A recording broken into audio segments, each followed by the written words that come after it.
साधारणतः संसार में हम जिसे प्रेम कहते हैं, उसकी परिभाषा इस प्रकार से की जाती है, दो व्यक्तियों के बीच लगाव का संबंध। अध्यात्म की भाषा में जिसे दिव्य प्रेम कहा जाता है, अलौकिक इश्क कहा जाता है, उसका अर्थ है जहां दो न बचे। ठीक विपरीत बात है। जगत में हम समझते हैं दो के बीच का जो लगाव है, उसका नाम है प्रेम, जोड़ का नाम प्रेम। और अध्यात्म में जहां दुई न रहे, द्वैत ना रहा, दूसरा ना रहा, और वह तभी संभव है जब मैं ना रहूं। दूसरा इसलिए नजर आता है कि मैं हूं। एक सघन अहंकार है और उसकी वजह से दूसरे नजर आते हैं। फिर मैं दूसरे के साथ कितना ही जोड़ बनाने की कोशिश करूं, दो तो दो ही रहेंगे, वे घटकर एक नहीं हो सकते। तो प्रेम में चाहत है अद्वैत की, और संसार में वह संभव नहीं। दूसरे का भी अहंकार है, मेरा भी अहंकार है। ये दो अहंकार मिलके अंततः क्रोध, कलह, झगड़ा, झंझट ही करेंगे। ईर्ष्या, द्वेष और प्रतियोगिता की दुनिया शुरू हो जाएगी। शुरुआत में जो लग रहा था बड़ा लगाव और बहुत आकर्षण, जल्दी ही उसकी असलियत खुल जाएगी। इसलिए संसार के सारे प्रेम विफल होने को बाध्य हैं। इसमें किसी एक व्यक्ति का दोष नहीं, दूसरे का भी दोष नहीं। यह संसार का नियम है। दो व्यक्ति नहीं मिल सकते।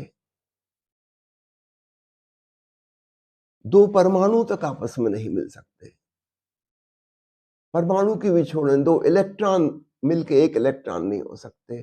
दो प्रोटॉन बहुत नजदीक है, इससे ज्यादा नजदीक कुछ हो ही नहीं सकता।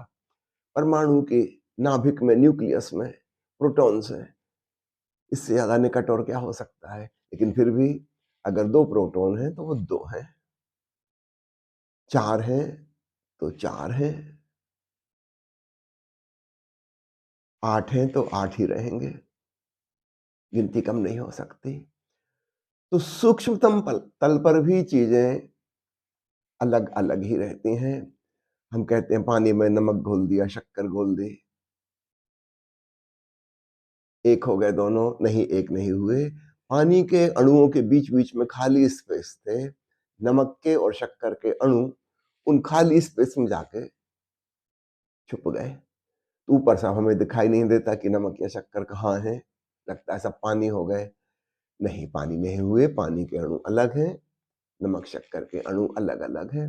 ये ऐसे ही है जैसे एक बर्तन में बड़े बड़े पत्थर भरे हों, उन पत्थरों, आड़े तिरछे पत्थर हैं, उनमें बीच बीच में बहुत गैप है। फिर हमने रेत डाली, बहुत सारी रेत समझ आएगी, क्योंकि रेत के कण छोटे छोटे हैं, वो बीच के स्पेस में चले जाएंगे। समझो एक बाल्टी भरी हुई थी पत्थर के टुकड़ों से, उसमें रेत डाली, आधा बाल्टी रेत चली गई उसी में। अभी आप ये मत सोचना कि जगह खत्म हो गई है, रेत के कणों के बीच में भी जगह है। अभी हम पानी डालेंगे तो पानी चला जाएगा, बहुत सारा पानी चला जाएगा। ठीक ऐसे ही पानी के अदृश्य कण, वो हमें दिख नहीं रहे, पत्थर और रेत तो हमें दिख रहे थे। पानी के अदृश्य कणों के बीच में ये खाली जगह है, वहां नमक और शक्कर घुल जाएंगे। नमक पानी के संग एक नहीं हो जाता, अलग का अलग बना रहता है। बाहर के जगत में द्वंद्व है, द्वैत है, और एकता नहीं हो सकती। और हमारे प्राणों में चाहत है एकत्व की। दोनों बातें सही है। प्राणों की चाह है एकत्व की, दुई खत्म हो जाए। कभी गीत गाते हैं, मैं ना रहूं, तू ना रहे, एक दूजे में खो जाएं। गीत में, कल्पना में, कविता में ऐसा जरूर होता है, वास्तविकता में नहीं हो पाता। और उसकी वजह खूब अच्छे से समझ लेना। मैं अपने आप को एक अहंकार के रूप में जानता हूं, दूसरा व्यक्ति भी अपने आप को एक अहंकार के रूप में जानता है। इन दोनों का कोई मिलन संभव नहीं है। ऐसा जगत का नियम है। एस धम्मो सनातनो। सवाल ये उठता है फिर यह मैंपन, यह ऐम भाव क्यों है?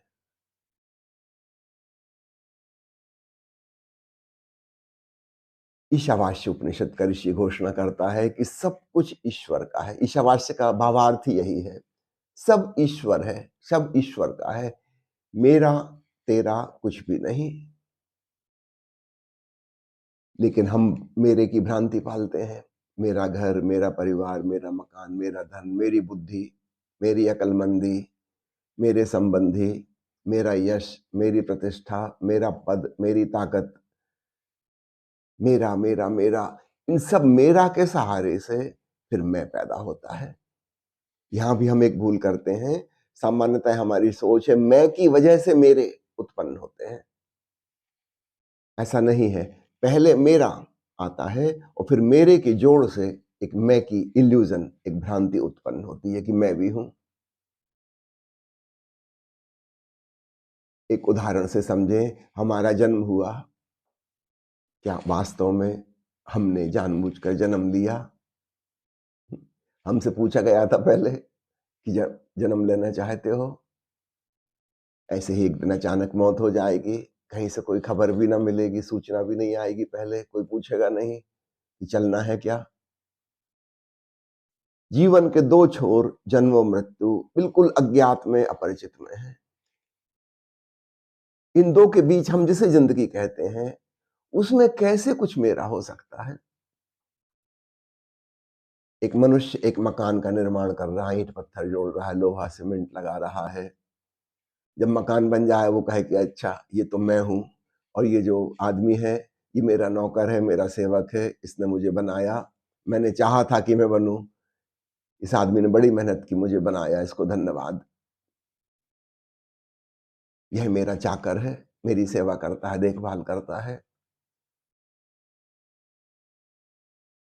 हम कहेंगे मकान पागल हो गया। कुछ ऐसा ही हमारे संग हो गया है। वास्तव में मैं नहीं हूं, आप नहीं है, कोई भी नहीं है। एक विराट संयुक्तता, सब कुछ जुड़ा हुआ है। उस संयुक्ता का नाम ईश्वर है। ईशावास्य उपनिषद का ऋषि कहता है सब ईश्वर का है। लेकिन मकान को भी भ्रांति हो सकती है, क्या पता हो ही। हम लोगों ने कभी मकान से बात नहीं की है।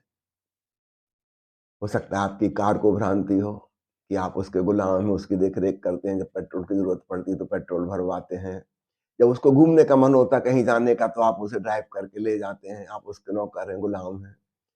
कहीं कुछ खराबी आ जाए आप तुरंत सुधरवाने ले जाते हैं, आप उसके गुलाम हैं। अगर कार को होश हो तो वैसे ही सोचेगी। जरा सी चोट कार को लग जाए आपको बड़ा दुख होता है, आपकी बड़ी सिंपैथी है कार से, बहुत लगाव है, होना ही चाहिए अपने मालिक के प्रति निष्ठा। कार ऐसा सोचती होगी, अगर सोचती हो तो। कुछ ऐसी ही गलती हमसे हो गई है। मैं की भ्रांति और इल्यूजन ये मेरे के जोड़ से पैदा हो गया है। अगर हम एक एक मेरे मेरे को खिसका के अलग कर दें, मेरा वंश, मेरी जाति, मेरा धर्म, मेरी फिलॉसफी, मेरी राजनीतिक पार्टी, मेरी सोच विचार, मेरी पढ़ाई लिखाई, मेरा प्रोफेशन, मेरा ज्ञान, मेरे संबंधी, एक एक हटाते जाएं, हटाते जाएं, हटाते जाएं। मेरा देश, मेरी भाषा, फिर मेरी देह, मेरा मन, मेरा ज्ञान, सब कुछ हटाते जाएं, हटाते जाएं, हटाते जाएं। क्या आप सोचते हैं अंत में कोई बचेगा जिसको आप कहेंगे कि ये हूं मैं? अगर बच जाए तो फिर मैं सच है, और अगर मेरे के खिसका देने पर कोई बचे ही ना। ऐसे समझो हम एक कागज पे खूब सारी लाइन खींचते हैं और एक उसका क्रॉसिंग पॉइंट है जहां से बहुत सारी लाइनें क्रॉस हो रही हैं। तो क्रॉसिंग पॉइंट ऐसा लगता है कि कुछ रियलिटी है, वो सिर्फ एक चौराहा है जहां से कई लाइनें गुजर रही हैं, जैसे चौराहे से चार सड़कें गुजरती हैं। वो अपने आप में कोई इंडिपेंडेंट वस्तु नहीं है, उसकी कोई सत्ता नहीं है। अगर हम एक एक लाइन को हटा लें, एक एक सड़क को हटा लें, तो चौराहा कहीं बचेगा ही नहीं। ठीक ऐसा ही मेरे को खिसकाते जाएं, मैं बचेगा ही नहीं। एक बहुत प्यारी कहानी एक बौद्ध भिक्षु मिलिंद के बारे में है। उनके जमाने में सम्राट मिलिंद का शासन था और मिलिंद ने खबर भेजी अपने राज दरबारियों के हाथ कि जाओ और भिक्षु को निवेदन करो, भिक्षु नागसेन को, कि वो आए और राज दरबार की शोभा बढ़ाएं। बहुत विद्वान हैं, हम उन्हें आमंत्रित करना चाहते हैं। राज दरबारी गए, भिक्षु नागसेन से कहा कि सम्राट आपको निमंत्रित करना चाहते हैं, क्या आप पधारेंगे? तारीख समय तय कर लीजिए, फिर हम आपको विधिवत लेने के लिए आएंगे। भिक्षु नागसेन ने कहा कि सम्राट बुलाते हैं, आ भी जाऊंगा, पर इस भ्रम में मत रहना कि नागसेन जैसा कोई व्यक्ति है। ये भिक्षु नागसेन है ही नहीं। वो राज दरबारी हैरान हुए, ये कैसा उत्तर दे रहे हैं? है ही नहीं तो उत्तर कौन दे रहा है? और फिर ये भी कह रहे हैं कि ठीक है आ जाऊंगा, फिर आएगा कौन? खैर उन्होंने बहस करना उचित न समझी। उन्होंने आके सम्राट मिलिंद को पूरी घटना बताई कि लगता है कुछ दिमाग ठीक नहीं उसका। मिलिंद भी हैरान हुआ। तारीख समय निश्चित किए गए, स्वर्ण सिंहासन पर बिठाकर भिक्षु नागसेन को लाया गया। जब वह रथ से उतर रहा था, सम्राट मिलिंद स्वयं उसका स्वागत करने दरवाजे के बाहर आए, उन्हें प्रणाम किया। भिक्षु ने कहा कि आपके प्रणाम को स्वीकारता हूं राजन, पर याद रखिएगा आप जो सोच रहे हैं ना कि भिक्षु नागसेन को आपने बुलाया, ऐसा कोई है नहीं। दोबारा फिर वही बात। सम्राट ने कहा मैं हैरान हूं, आप अगर हैं ही नहीं तो आए कैसे?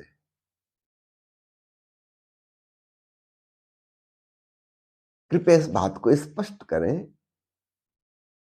उस भिक्षु ने कहा कि आप देख रहे हैं यह रथ यहां पर खड़ा है। सम्राट ने कहा निश्चित ही रथ खड़ा है।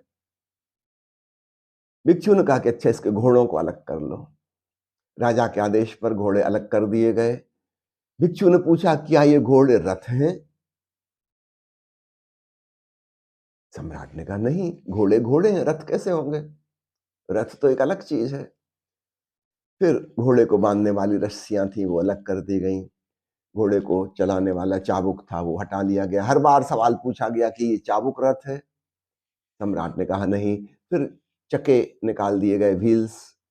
बैठने की जो सीट थी वो हटा दी गई। पूछा ये सीट रथ है जिस पर मैं बैठ के आया?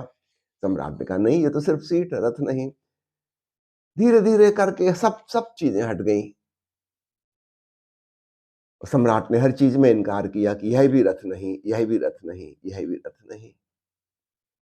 फिर तो भिक्षु हंसने लगा और उसने कहा कि सम्राट फिर बताओ रथ है कहां? अब तो कुछ नहीं बचा, रथ कहां है? सम्राट ने कहा रथ इन सब चीजों के जोड़ का नाम था, रथ अलग से कुछ नहीं है। तब भिक्षु ने मुस्कुरा के जवाब दिया ठीक यही स्थिति मेरी है। मैंने अपने भीतर बहुत खोजा कि मैं कौन हूं, मैं कहां हूं, मैं क्या हूं। मैं जैसी कोई चीज ना मिली। जिन चीजों का जोड़ था, जिसको मैं मेरा मेरा मेरा कह रहा था, उनको मैंने खिसका दिया। वो तो मैं नहीं था।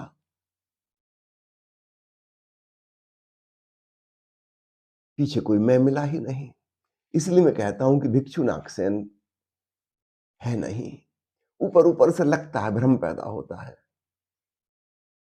और सिर्फ अपने ही बारे में नहीं कह रहा हूं राजन, आपके बारे में भी यही सच है, आप भी नहीं है। गौर से टटोलना।